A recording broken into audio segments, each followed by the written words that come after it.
Bonjour, un petit tutoriel sur la façon dont on accède aux balises au sein d'un document HTML au moyen de JavaScript. Alors on va se brancher sur le site à orienter objet, on va sur le Document Object Model et on clique sur accéder aux balises. C'est parti. Alors tout d'abord la référence générale que vous pouvez utiliser. Bon, moi j'utilise ici le W3 School qui est assez clair. Donc la référence générale. Cette référence générale, on va tout simplement cliquer ici et vous vous branchez sur le JavaScript, le JS Reference. Et dans ce JS Reference, vous prenez l'onglet Document.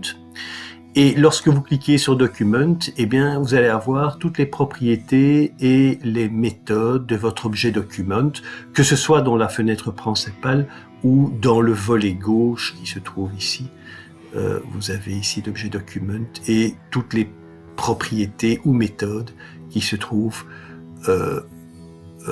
dans cet objet Document. Bien. Alors, la forme générale que nous allons utiliser pour accéder à une balise au sein de votre document, c'est celle-ci, document.une méthode de sélection. Alors j'ai évidemment fait un petit rappel ici au-dessus.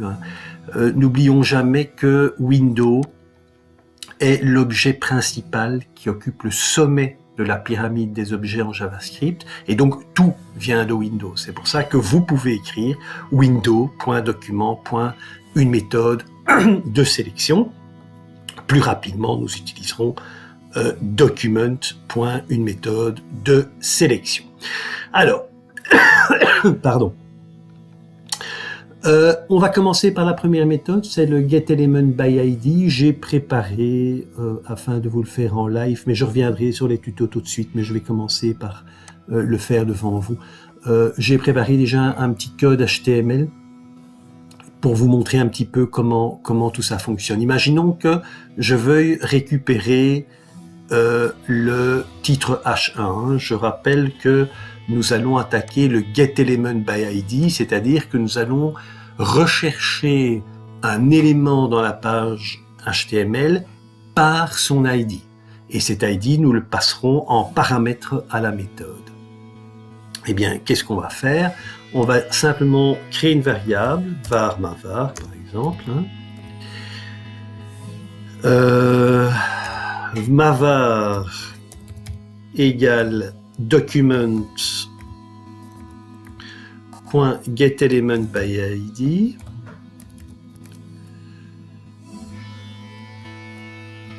Voilà. Et je passe à ma méthode en paramètre l'ID que je cherche, main titre, puisque je veux récupérer mon H1 qui se trouve ici. Ok. Alors, dans ce cas-ci, si on commande cette ligne, donc j'utilise mon objet document. Sur l'objet document, j'applique ma méthode getElementById et je stocke le résultat de tout ça dans la variable mavar. Attention, document est absolument impératif. Si vous ne mettez pas document, en fait, il va aller rechercher getElementById dans l'objet window et il ne trouvera pas dans l'objet window la méthode getElementById. Et donc, la console va lever une erreur. On le fera tout de suite si vous voulez. Ensuite, je fais une alerte. Alerte mavar. Vous pourriez me dire, oui, mais l'alerte, la méthode alerte, il va la chercher sur quel objet, puisque aucun objet n'est précisé. Eh bien, vous savez, je vous l'ai déjà dit plusieurs fois, que lorsque vous ne précisez pas l'objet sur lequel vous travaillez, eh bien, JavaScript va aller rechercher automatiquement dans l'objet window. Donc, vous pourriez écrire ceci, window.alert. Mais bon, de manière générale, on écrit alerte de manière directe et c'est par défaut qu'il va aller chercher la méthode alerte dans l'objet window et il va évidemment la trouver. Alors, on va voir un petit peu ce que ça donne. Je ne sais pas si mon fichier est ouvert. Non, il n'est pas ouvert. OK. Il est ici. Et vous voyez que nous avons reçu ici une alerte qui nous précise que nous avons un Object HTML Heading Element. Bah, effectivement, c'est le cas. Hein. C'est le cas, on a bien ici une balise de titre. Évidemment, il ne vous donne pas le contenu de la balise, il ne vous donne rien sur la balise. Pourquoi? Parce que vous avez tout simplement été chercher l'élément d'ID main titre, mais vous n'avez rien indiqué au code, vous n'avez rien indiqué à JavaScript quant à savoir ce que vous vouliez récupérer au niveau de cette balise. Donc, ben voilà, le JavaScript vous dit de manière assez logique, eh bien, vous avez récupéré, je vais faire F5, vous avez récupéré un objet de type HTML Heading Element. Très bien. Continuons. Alors, j'en étais où? Voilà. Nous allons maintenant voir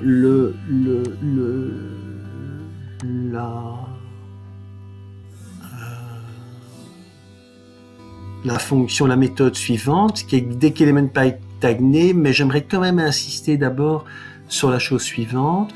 Et ça sera vrai, évidemment, pour toutes les méthodes qui permettent d'accéder aux éléments d'une page web.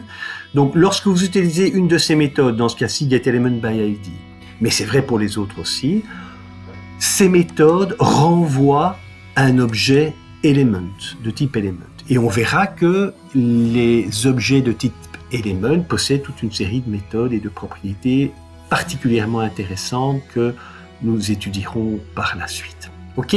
Alors, en avant. Le getElementsByTagName, j'insiste déjà sur le petit S que vous voyez là. Donc, getElementsByTagName, c'est tout simplement, veux-tu bien me renvoyer toutes les balises que je vais te préciser dans mes parenthèses. Donc, dans ce cas-ci, si je reprends l'exemple du site, je vais reprendre mon exemple ici. Je vais essayer d'aller récupérer tous mes deux P ici, mes deux paragraphes. Eh bien, bon ben voilà, var, ma var, et cette fois-ci je vais faire getElementsByTagName. Et il va me renvoyer une collection d'objets, puisque je vais aller chercher les balises P. Donc, dans les parenthèses de ma méthode, je lui renseigne la balise que je veux récupérer. Dans ce cas-ci, j'ai deux balises, deux paragraphes, j'ai deux fois des balises P. Et donc, il va me renvoyer une collection d'objets qui correspond à l'ensemble de ces balises. Alors, collection d'objets, vous pouvez considérer ça comme un tableau. C'est pas tout à fait un tableau. Hein. Vous n'aurez, par exemple, pas accès à des méthodes comme forEach ou map. Mais vous pouvez les considérer comme des tableaux. Hein. On va pas couper les petits points en 4 ici. Hein. Et donc, il va vous renvoyer une collection d'objets. On va s'en convaincre. Je sauve et on va aller voir, faire un petit F5. Faire un petit F5 ici. F5, et effectivement, il vous envoie un HTML collection. Alors, comment est-ce que je vais pouvoir un petit peu démêler tout ça? Eh bien, vous pouvez faire une boucle, hein, un bet for let i égale 0. Vous pourriez faire un for off aussi. Hein. Donc, i plus petit que ma var, je rappelle que ma var est un tableau maintenant, point length. Donc, je vais récupérer la longueur de mon tableau. Et je vais faire un petit i++. Voilà. Et nous allons maintenant... Qu'est-ce que j'ai été faire? J'ai même un émoticon par ailleurs. Je vais faire un document.write. Document.write de i, donc de ma var indice i. Alors, qu'est-ce qui va me faire ici? On va aller voir le résultat. F5. Mais effectivement, j'ai récupéré deux objets de type paragraphe element. Alors, je vais revenir sur le code et je vais remettre mon alerte,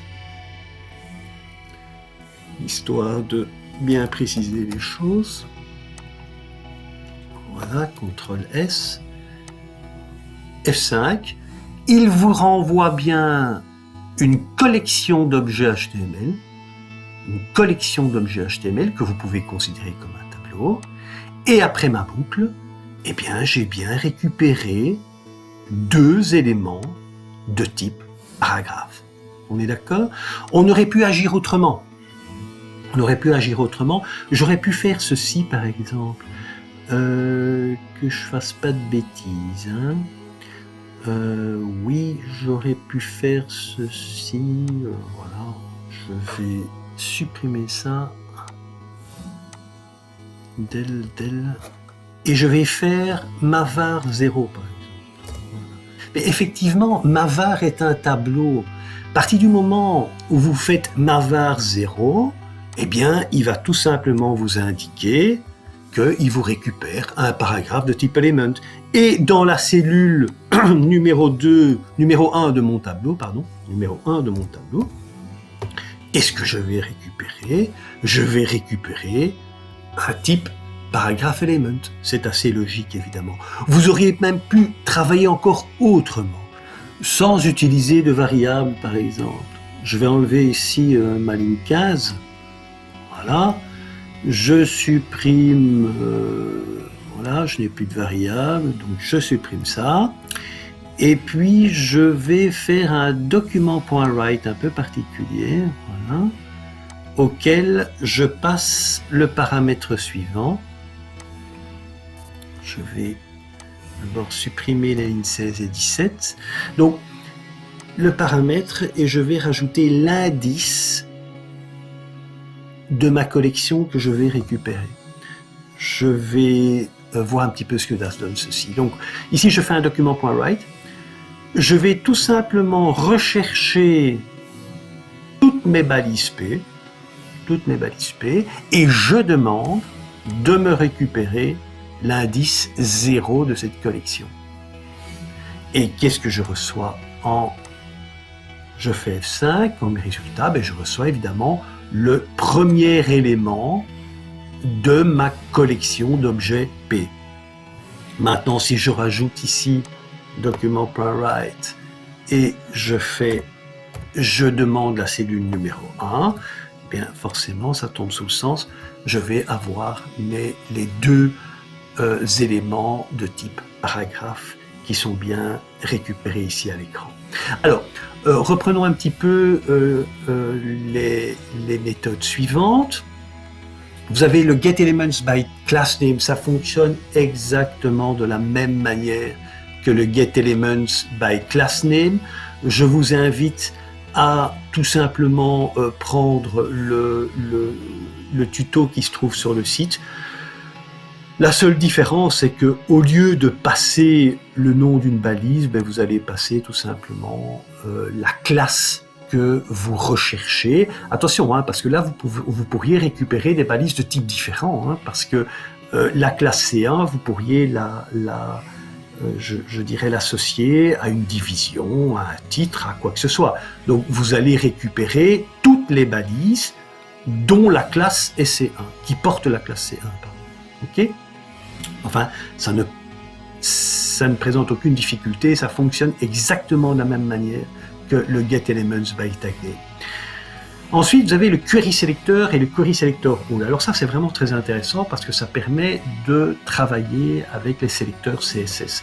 Cette fois-ci, la méthode de recherche attend en paramètre un sélecteur CSS. Si vous utilisez le query selector simple, vous allez renvoyer le premier élément trouvé qui correspond au sélecteur CSS sélectionné. Si vous utilisez le query selector all, vous allez renvoyer tous les éléments correspondant à votre sélecteur sous forme d'un tableau. Okay ? Alors on a ici l'exemple, je vais le copier-coller, tiens, on va un petit peu travailler sur celui-là. Je vais le copier-coller, CTRL-C, CTRL-V. je sauve ça, et qu'est-ce qui va se passer ici? Oui, alors ici, je vais rechercher... Alors ici, on est dans un cas un peu particulier, parce que vous allez voir que comme je recherche la balise A, il va tout simplement me renvoyer la valeur qui suit le href. C'est un cas particulier. Je vais plutôt aller rechercher le sélecteur C1. Donc le sélecteur de classe C1. Alors qu'est-ce que je dois dire? Une classe, c'est évidemment .C1. Je vais plutôt faire cet exemple-là. Alors, je sauve ça, et on va aller voir ce que ça donne. F5. Qu'est-ce qui me renvoie? Un HTML paragraphe element. Entendons bien, il m'a renvoyé un seul résultat. Il m'a renvoyé un seul résultat parce que j'ai utilisé Query Selector. Et quel résultat m'a-t-il renvoyé? Il m'a renvoyé Supersite. Il m'a renvoyé Supersite. Alors, je vais, pour vous en convaincre, je vais utiliser une petite propriété des objets Element. Je vais dire Inner HTML.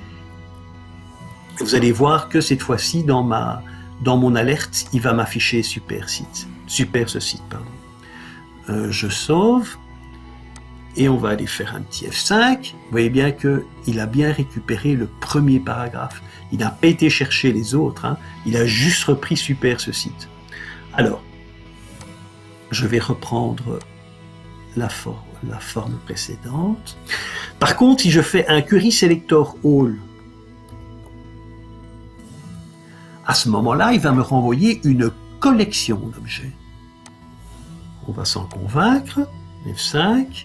Effectivement, j'ai ici un object node list. Alors ici, il ne dit pas une collection d'objets, il dit une liste de nœuds. Pourquoi? Parce que chaque élément d'un document HTML, chaque élément du DOM, si vous voulez, est considéré comme un nœud. Mais c'est exactement la même idée que la collection d'objets HTML. On va s'en convaincre en faisant notre petite boucle. Je vais être paresseux et je vais aller piquer ça. Je vais aller piquer ça ici, tiens. Allez, hop, voilà, CTRL-C. Et je fais CTRL-V, voilà. Et qu'est-ce que vous constatez? F5, vous constatez qu'effectivement, vous avez récupéré 3 éléments paragraphes. Alors on peut s'amuser, hein, on peut faire ceci, hein, point .innerHTML. Alors innerHTML, c'est une petite propriété qu'on va voir dans un prochain tutoriel qui récupère tout simplement le contenu HTML d'une balise. F5. Et vous avez effectivement, tout a été récupéré. Hein. Vous avez super ce site, vous avez et vous n'avez pas tout vu, et vous n'avez pas tout vu. Hop, hop, hop, hop, hop, hop. Donc, on voit que ça fonctionne parfaitement bien. OK? Je vais l'enlever parce qu'on n'en est pas encore là. CTRL-S. Voilà, je reviens sur le site. Alors, concernant donc, petite synthèse d'abord, vous utiliserez de manière très très courante getElement by ID, getElements by tag name, getElements by class name, Query Selector et Query Selector All. Vous avez aussi la possibilité d'avoir des accès directs. Alors les accès directs, le body par exemple, hein, la balise body, vous pouvez y accéder en faisant document.body. Vous n'avez pas besoin d'une méthode de type get. Vous pouvez y accéder de manière directe. Pour les images également, vous pouvez accéder aux images en leur donnant l'indice, leur indice. Alors leur indice, c'est quoi? C'est l'ordre d'apparition sur la page, tout simplement. C'est vrai pour les formes, c'est vrai pour le script. Je n'en parle pas maintenant. On verra ça, je dirais, au cours des tutoriels suivants. De temps en temps, j'utiliserai cette notation-là, mais relativement peu souvent malgré tout. OK? Voilà, j'espère que vous avez bien compris et c'est fini pour aujourd'hui. À très très bientôt.